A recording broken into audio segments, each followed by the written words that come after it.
That's a Cree morning song to welcome the sunrise. Words means keep watching me as I come rising.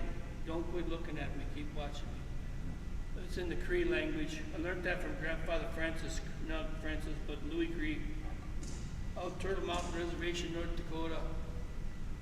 Taught me a lot of good, wonderful songs. Do that time for one more? I'll sing this one. They call it Mother Earth song, and the words of this song means don't cry if something bad should happen, like the end of the world, because you're not going to be short-lived. You're going to be long-lived, because the Creator gave us everlasting life. That's what the words mean. If I can remember them.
Thank you for bringing us into worship.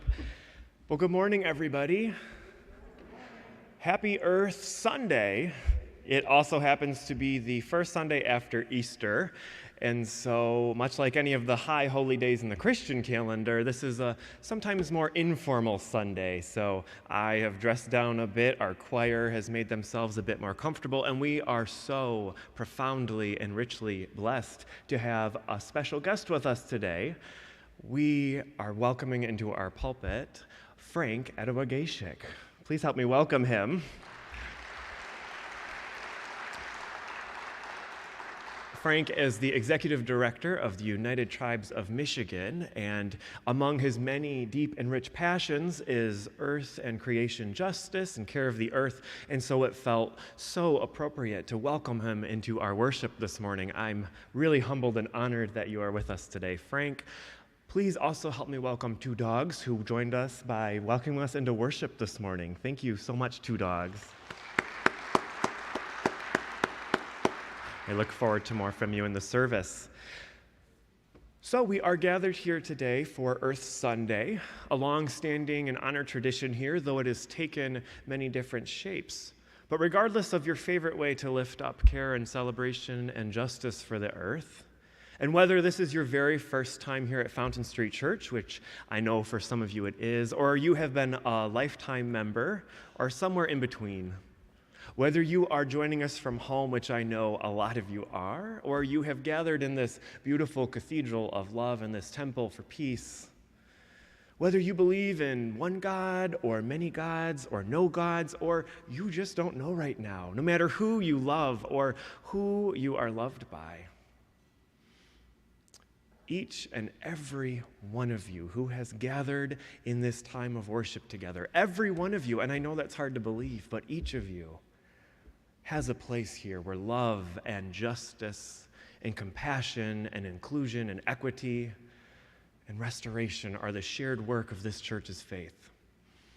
So on behalf of everyone who calls this their home, please let me welcome you into this time of worship together. I am so glad to share this next hour with you. Welcome.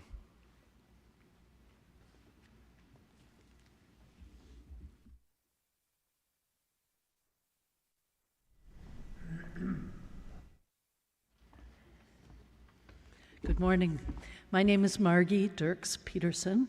I use she, her pronouns, and I will be reading this morning's call to worship, which comes to us from the poem I Thank You, God by E.E. Cummings. Hear these words as they call to us in this time of worship with one another.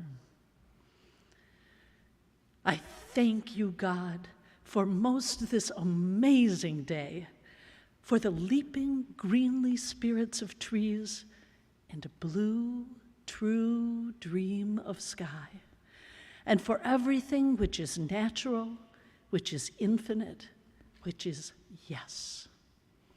I who have died am alive again today, and this is the sun's birthday. This is the birthday of life and of love and wings, and of the gay, great happening, illimitably earth. How should tasting, touching, hearing, seeing, breathing any, lifted from the no of all nothing, human merely being, doubt, unimaginable you. Now the ears of my ears awake, and now the eyes of my eyes are opened. I now invite you to stand as you are able and join in the spirit of one voice as we sing together hymn number 21 in the gray hymnal, For the Beauty of the Earth. That is hymn number 21, For the Beauty of the Earth.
The ancient witness to us this morning comes as a series of translations from the contemporary Hindu author and scholar Matt McDermott.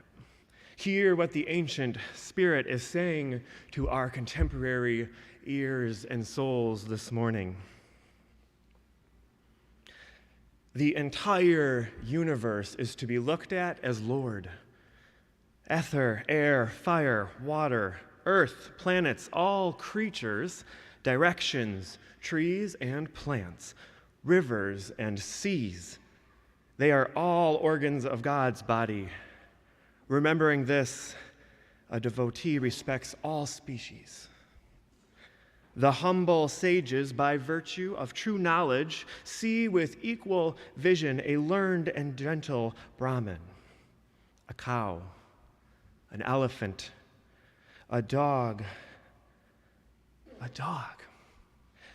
Dharma exists for the welfare of all beings, hence that by which the welfare of all living beings is sustained, that for sure is for Dharma. What is the good way then? It is the path that reflects on how it may avoid killing any living creature.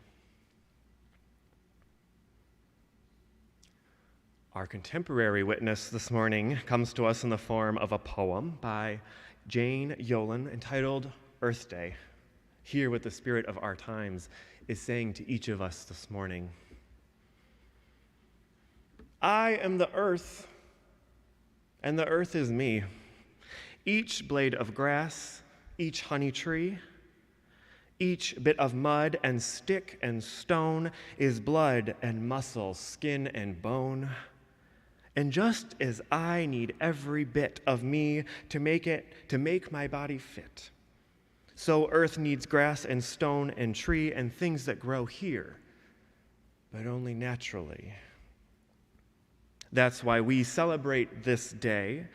That's why across the world we say, as long as life as dear and free, I am the earth, and the earth must be me.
Ani, Pipigwa Dodem, Waganuksing and Donjaba, Nakwe Gijik and Dijnakas.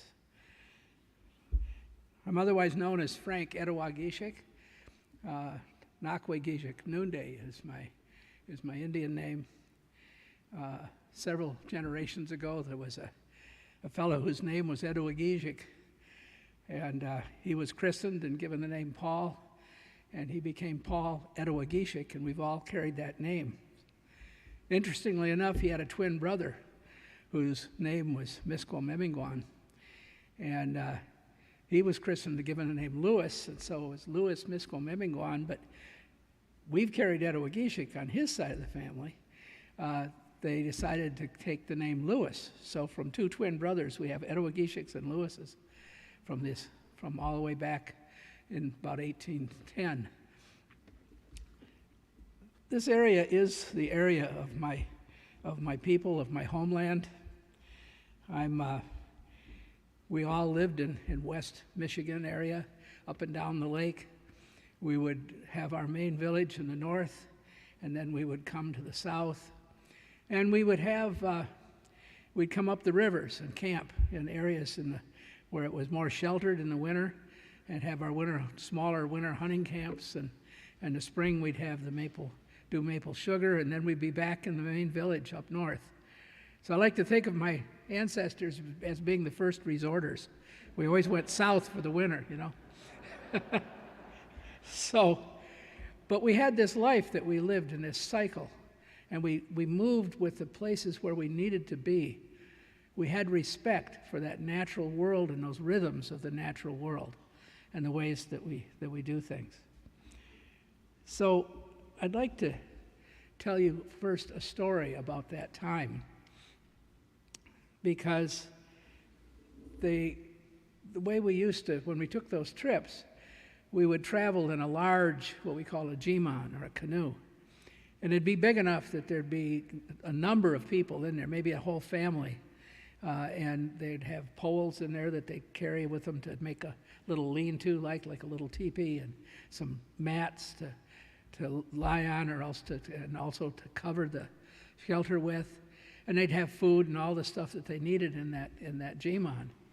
And when they would paddle that jiman, they'd be going along the shore, and they'd be people paddling on both sides, and one person would be steering.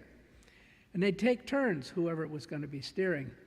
And this one young man in his early teens, as approximately as what I think of him as, it was his turn to steer that jiman.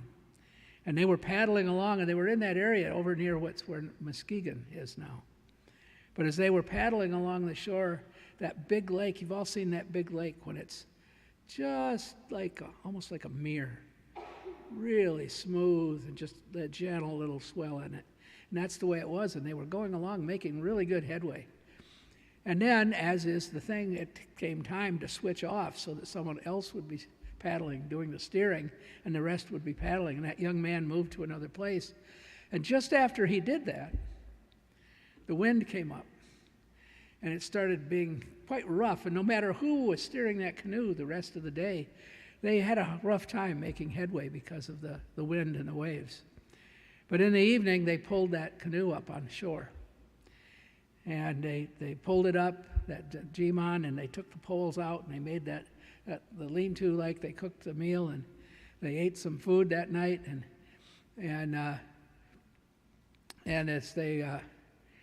as they were doing that, one of the elder people there, and you know how us older folks are, sometimes we like to pull the leg a little bit on those younger ones or tease them a little bit, you know, and that older gentleman came over to that young man and said, "Why is it whenever you're steering the canoe, why is it that the weather's so good then?" Well, that young man surprised him because he said, "I had a dream," he said. "I had a dream, and I was steering the canoe, and the weather was really calm.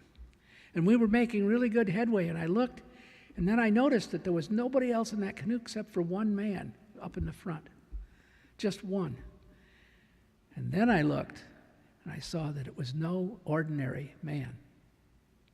Because that man, he floated there in the front of that canoe. He floated like a red butterfly, he said, floating in the front of that canoe.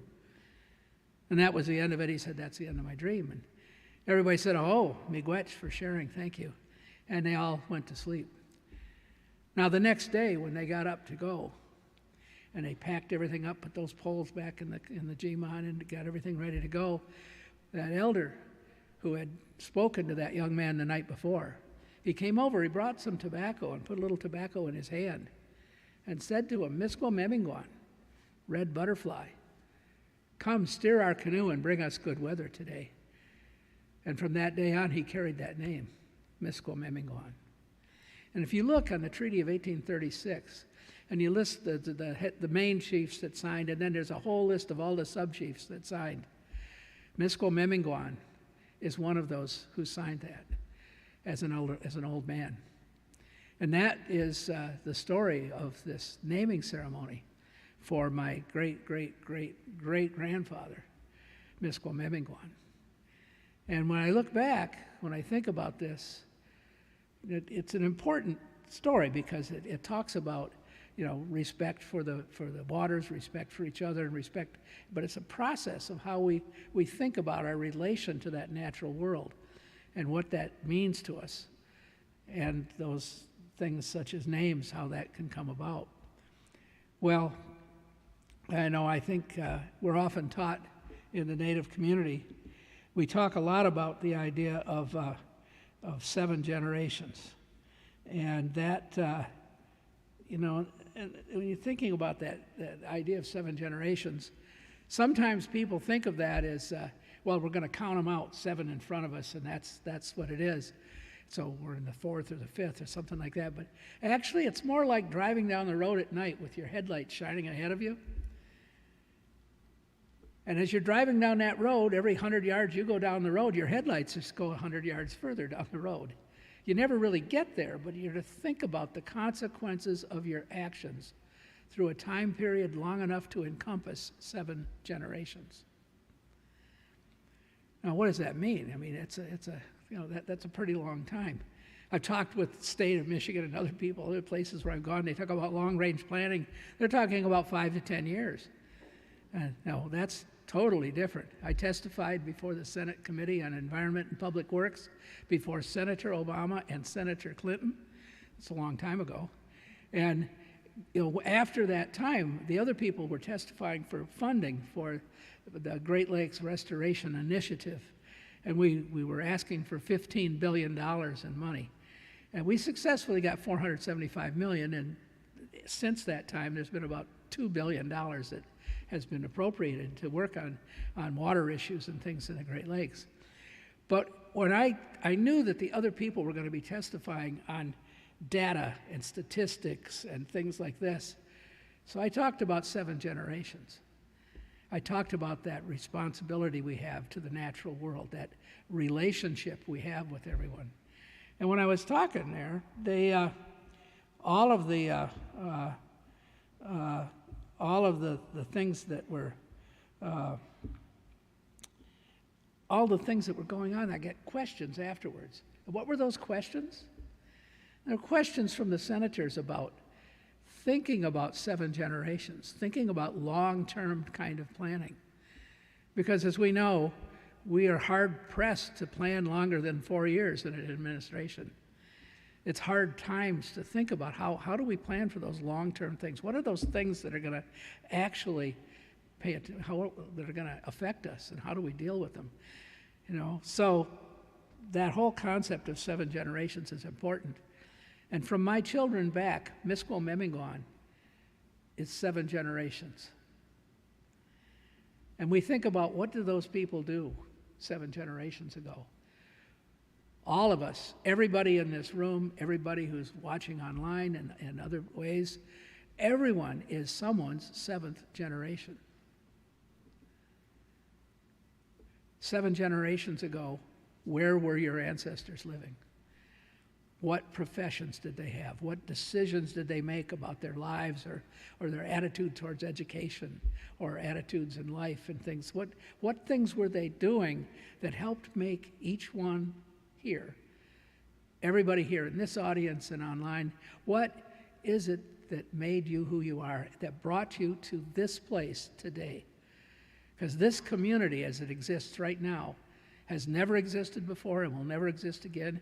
This moment is a special moment. But what brought all of us together in this particular combination of people?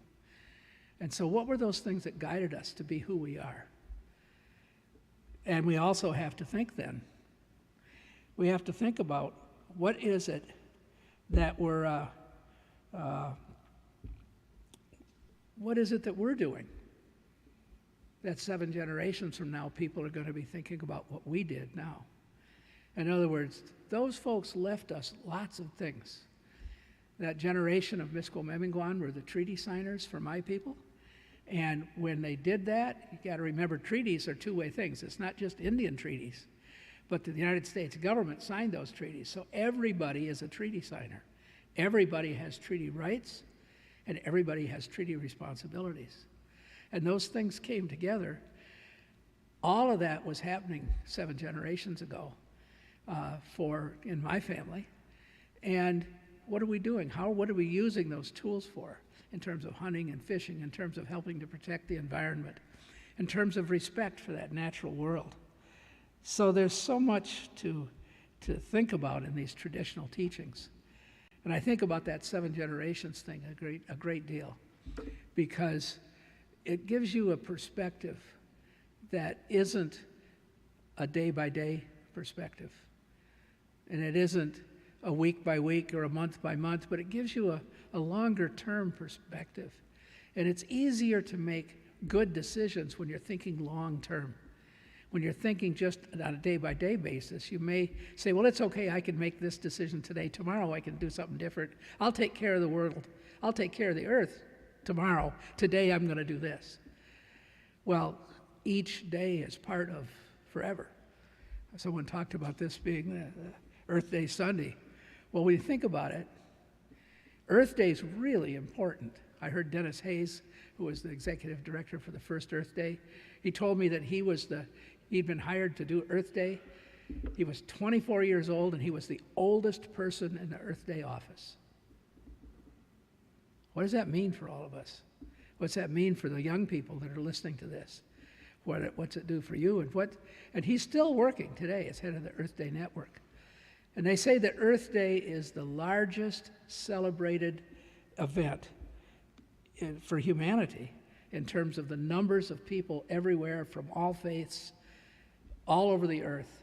Earth Day has by far the largest of all the different events, because there's so many people from so many different faiths and so many different geographies that are part of it.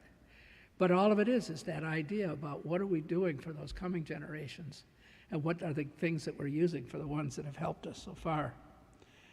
So, I think that there's this idea of respect, and I want to talk about that next for a little bit. When you look at the designs that people wear, look at the colors that are on the shirt that I have and others, and you think about that we think of 4 directions.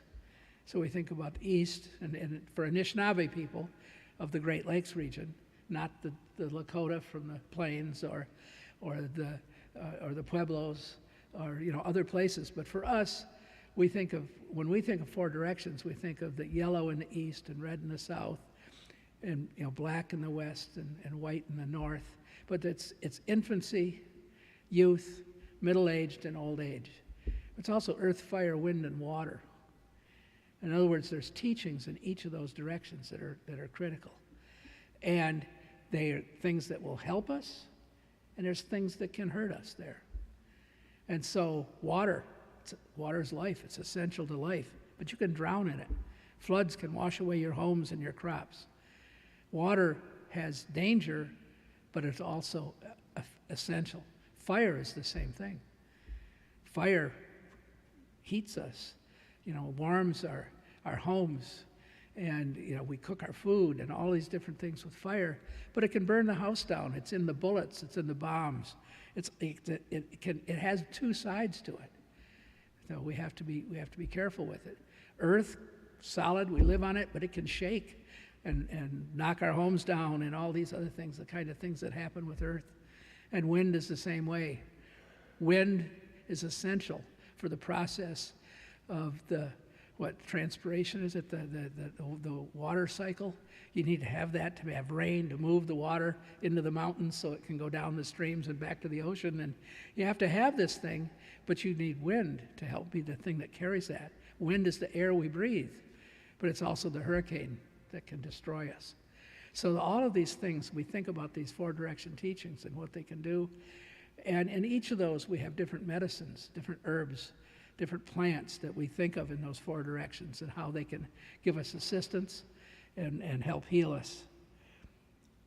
But there's a couple of other things that are part of that, because we also think with those four directions, when we do a pipe ceremony, we will put 7 pinches of tobacco in the bowl.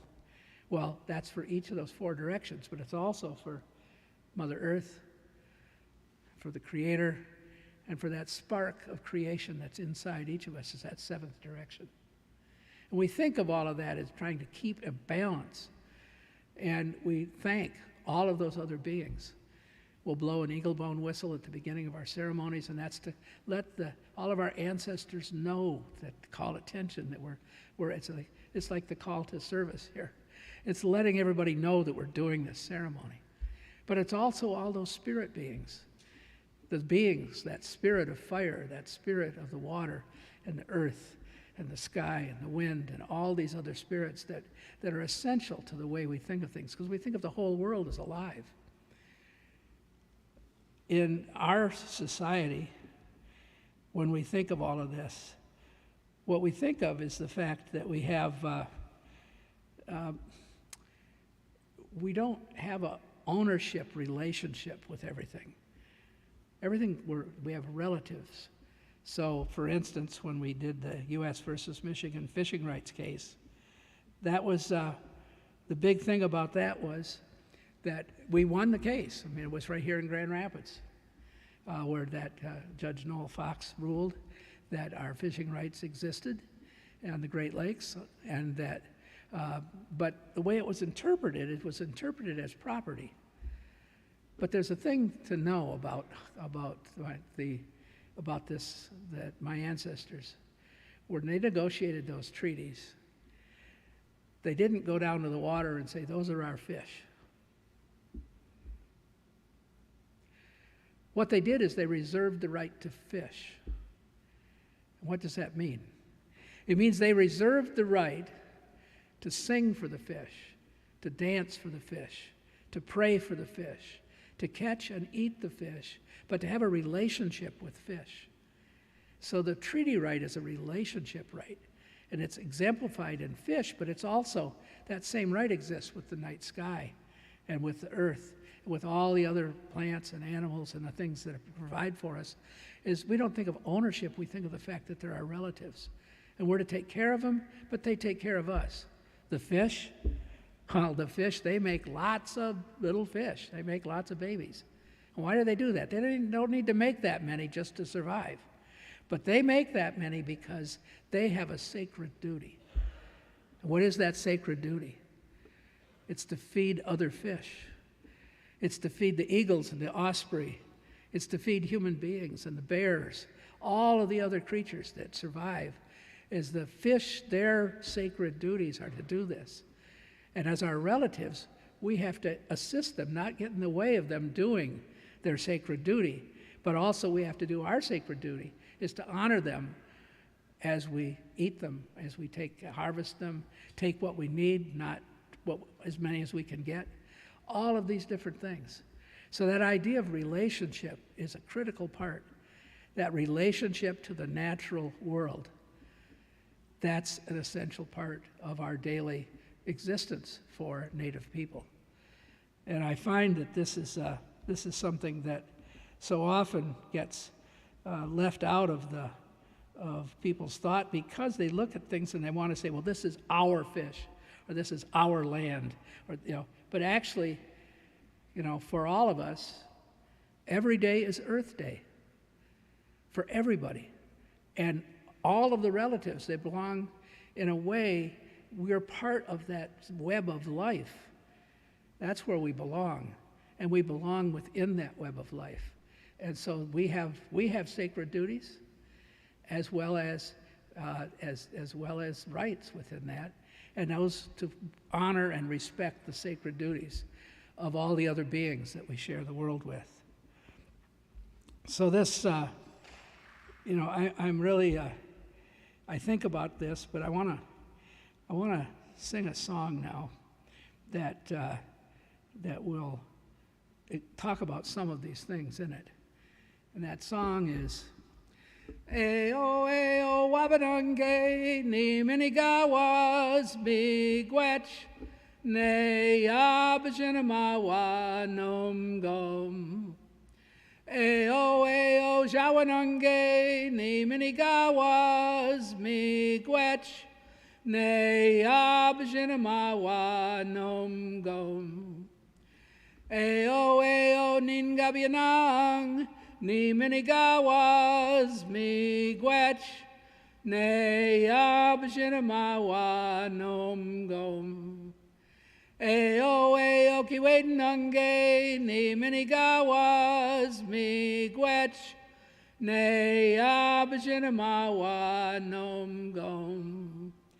Eo weganem daki Ungagwanachi zaga iwe win ni minigawas migwetch ne abjinamawa nom gom. Eo gitchimani do awe anishpaming endat ni minigawas migwetch ne abjinamawa nom gom. That song sings to the four directions. And to think about it, all of us come from all those different four directions. Four directions in geography, four directions in ethnic backgrounds, four directions in philosophy, and four directions in our spirituality, four directions in all these different things. We think about that. But we all live on one earth. And we're under one sky. And that honors those four directions in the earth and the sky in that song. And I think that song, we sing that in the morning, at the beginning of ceremonies often, but that brings all of those different things together. So I'm very, I always am happy when I'm able to sing that. And as I'm singing it, I always think about, what does it mean? What does that teach me? And where am I in this web of life? How are the things that I do going to affect other people? One of our elders always would tell us that each day we had a choice. Every day we had to choose between the good and the bad. Every day we had to make this choice. And sometimes more than once during the day. Do I let that person in front of me who's driving crazy, or do I cut him off? How do I do things? Do I let the water run for a long time while I'm brushing my teeth, or do I turn it off? There's things that we can do that add to the world, and there's things that we can do that detract or take away. So it's not just evil and goodness, but it's also strength and diminishing strength, the kind of things that we do. And he used to always talk about this. And, as a matter of fact, he always talked about this. In fact, every time virtually that he spoke, he talked about this very thing. And so one day, somebody asked him, why do you always say this same thing? And he said with a twinkle in his eye, I don't think they've got it yet.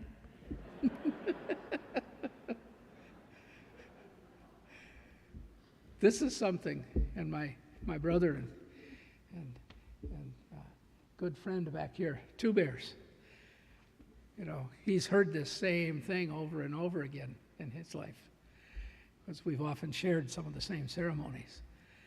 But these are the kind of things that we need to think about. We need to incorporate all these teachings that come from all those coming past generations. But remember, each and every one of us, when we pray, we'll pray for our elected leaders. We pray for our spiritual leaders. But we also pray for that leader that's in each and every one of us. Because everyone is a leader in their own way.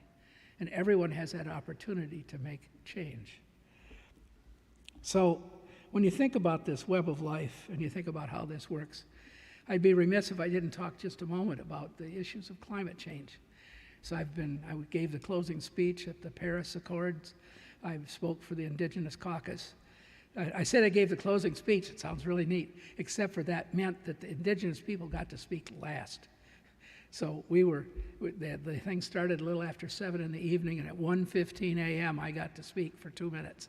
Okay, but the point is that we were being involved in all these different things that are happening with the changing climate, and what we can how we react to it, and what kind of things there are. And so the Paris Accord, the way that works is every country is supposed to come up with a nationally determined contribution, an NDC, and now all those NDCs are their pledges on how they're going to reduce greenhouse gas emissions that will then try to keep the temperature rise to well under 2 degrees centigrade with 1.5 degrees centigrade in mind over pre-industrial levels.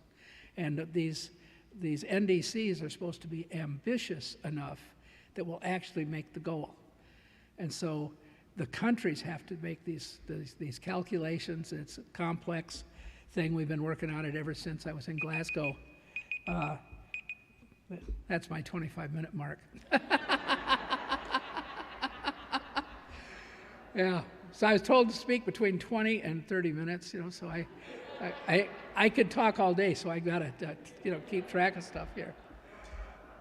But in that thing with the NDCs, as a former tribal chairman at my tribe, and working with other indigenous people all over the earth, we came up with a concept of an IDC, an indigenously determined contribution. What kind of things can we do? So in short, at one of the tribes here in the state, we calculated that between a casino and an administration operation, because of efficiencies, changing light bulbs and changing the way we did certain things, in 10 years we had saved 60,000 metric tons of carbon just in those 2 facilities. And so we felt that as indigenous people, it was important for us to not just try to hold the United States to its goals, but to also show how we would be willing to do that ourselves. And these are important steps, but there's another one that is particularly important to this group that we're speaking with here today, and that's a PDC, a personally determined contribution. What can each one of us do? If everybody who's listening to this is able to go home and change one incandescent bulb to an LED bulb, it'll have amazing impact. If you change all your bulbs to LEDs, okay, that's a big deal. But also the pattern of how you're using energy and all these other things, that personally determined contribution is something that it's within our power as individuals to take actions to help us be a positive and contribute to the strength of the natural world, as opposed to doing things that will diminish it or cause harm. And we each have that ability to make every day an Earth Day and take every day to make those kind of changes individually. And those are the kind of things that we think about in that personal responsibility. So this is the whole idea of being part of that web of life, not the masters of it, but being part within it, and being part of that web of life, respecting the world, and thinking of the world, all of the beings in the world, as our relatives, not just property. And with that, I'd like to close and thank you so much for inviting me to speak today. Aho.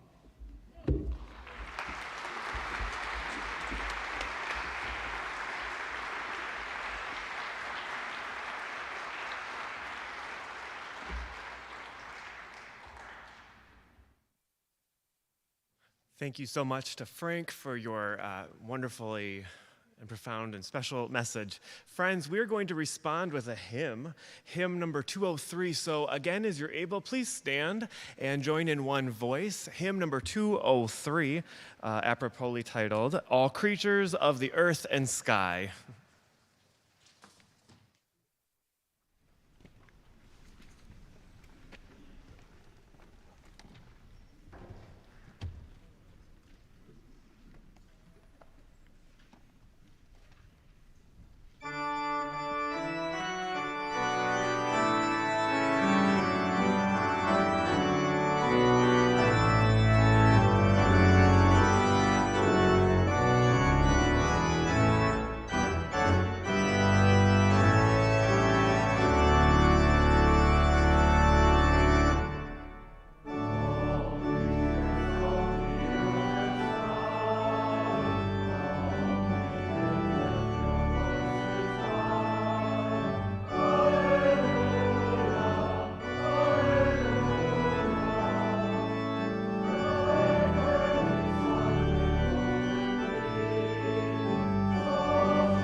You figured out that we weren't going to do all 6 verses.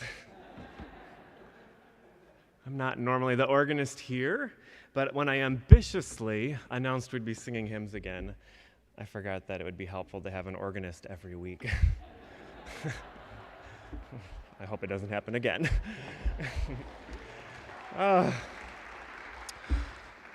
Well, we always come to this part of the service where I remind you that there is nowhere else to be but here right now, even for those of us who get a little antsy because it's nearing the end. But I want to take a moment to take a breath and take and claim our space in the universe and in the web of life, because there is nowhere else to be but here right now. And so please take a moment to get comfortable. Take a moment to let the wholeness of your being hold the wholeness of the world, joy and loss, sorrow and hope, fear and faith, all in one. And I invite you into a moment of silence and stillness before we pray together.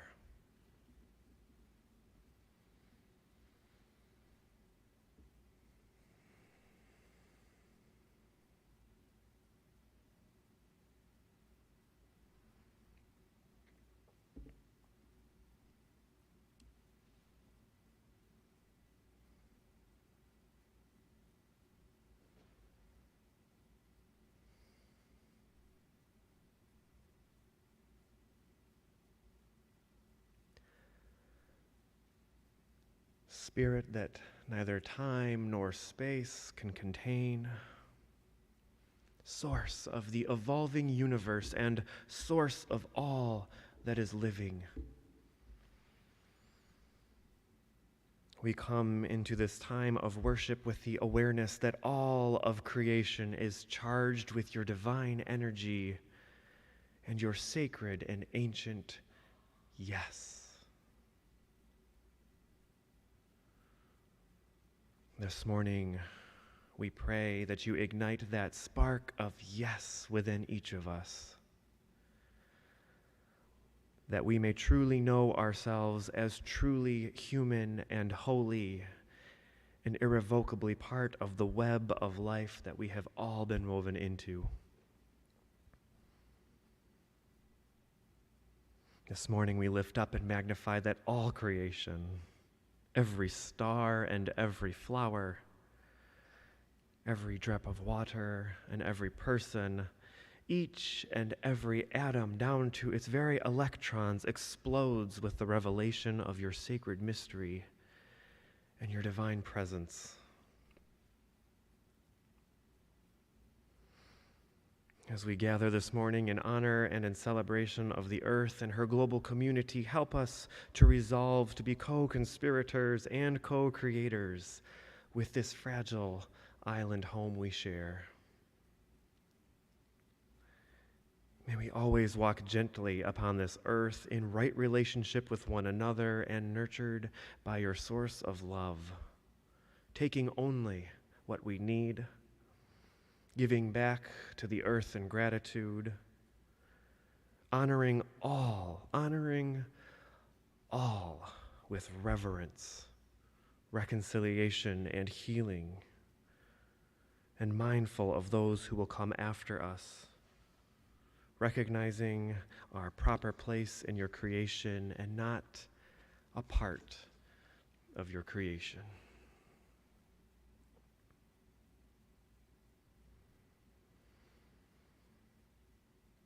May we come to see, know, affirm, and love our place in the whole of the cosmos. And may we work together in co-creation so that all may thrive, flourish, and be nourished in the fullness of living.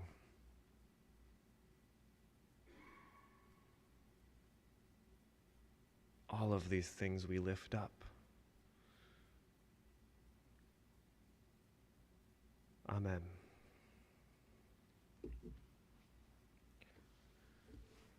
We come to the part of our service where we do the weekly ingathering of our offerings. We have a tradition here at Fountain Street Church where 50% of that stays in-house to keep our ministries going forward, and 50% goes directly back into the community through the gifts of social grants, social impact grants.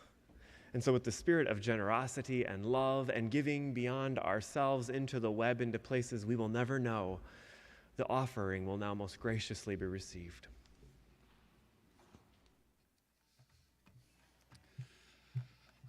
I'm going to sing a song by Pete Seeger called The Rainbow Race. And it's a human race, not a race like you're running somewhere.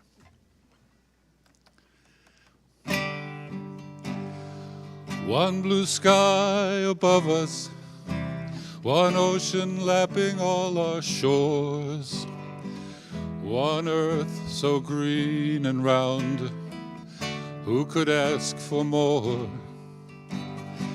And because I love you, I'll give it one more try to show my rainbow race it's too soon to die. Some folks want to be like an ostrich and bury their heads in the sand. Some think that plastic dreams can unclench all those greedy hands. Some want to take the easy way, poison bombs, who needs them? Don't you know you can't kill all the unbelievers? There's no shortcut to freedom. One blue sky above us, one ocean lapping all our shores, one earth so green and round. Who could ask for more? And because I love you, I'll give it one more try to show my rainbow race it's too soon to die. Go tell all the little children, go tell all the mothers and fathers too. Now's the last chance to learn to share what's been given to me and you. One blue sky above us, one ocean lapping all our shores, one earth so green and round. Who could ask for more? And because I love you, I'll give it one more try to show my rainbow race it's too soon to die.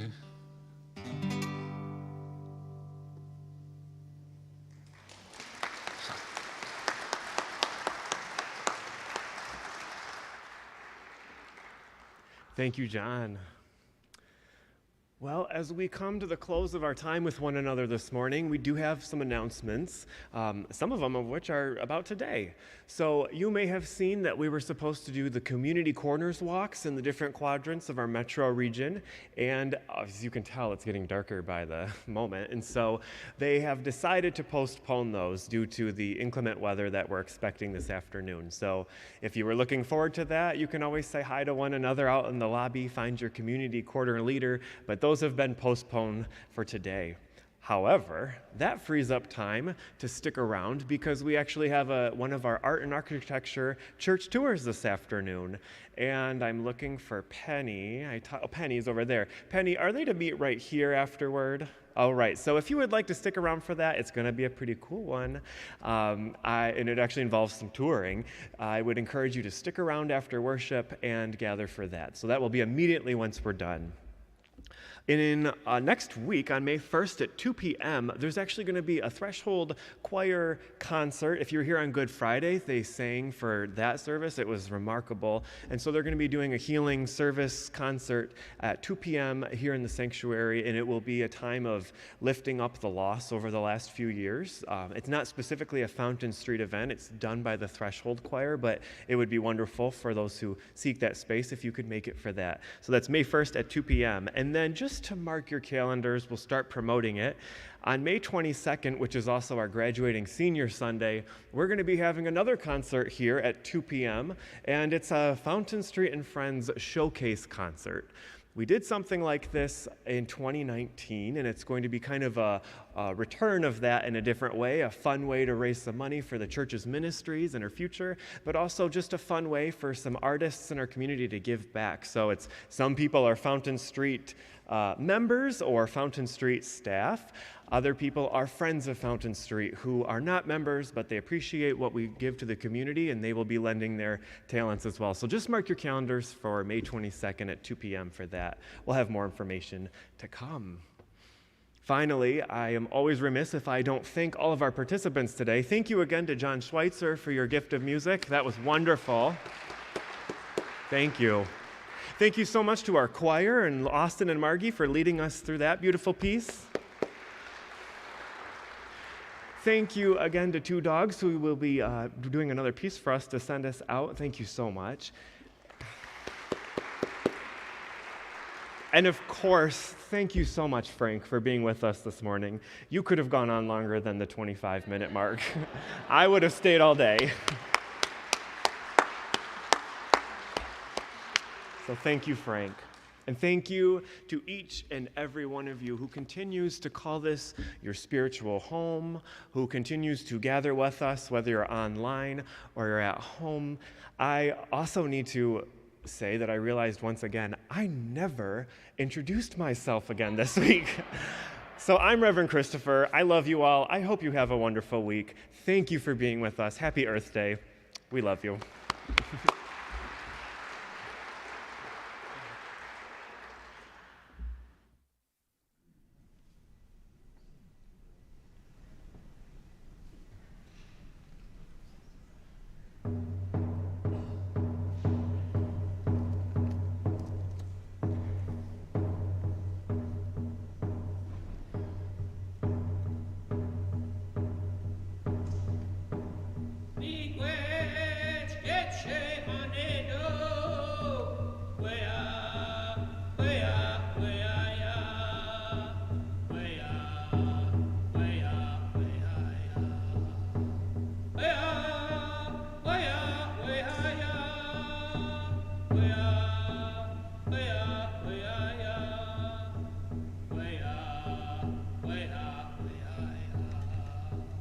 Me wet get she money do.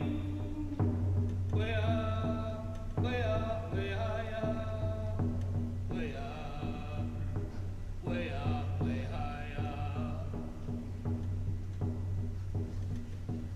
money to make the kojo, never to make the kojo. Where hey ya, ya hey ya yo. Where hey ya hey ya yo. Where yo. Where hey ya, where hey ya, where hey ya, where hey ya hey ya yo. Where hey ya hey ya yo. Where yo. Nimashum beta kojo, money to beta kojo.